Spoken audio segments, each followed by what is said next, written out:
मध्य Bharat times Urdu और महानामा अल्फाज़े हिंद की पेशकश, कहानियों के किनारे। भूख।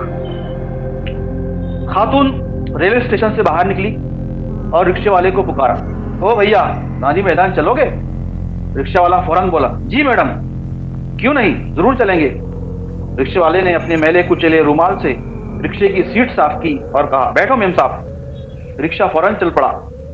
जाड़े का मौसम था और सुबह के वक्त कुछ ज्यादा ही सर्दी पड़ रही थी।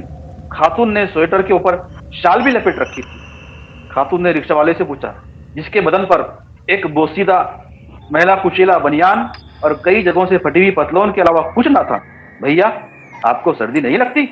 रिक्शा वाले ने बड़ी संजीदगी से जवाब दिया, नहीं मेम साहब, हम गरीबों को सर्दी नहीं, भूख लगती है।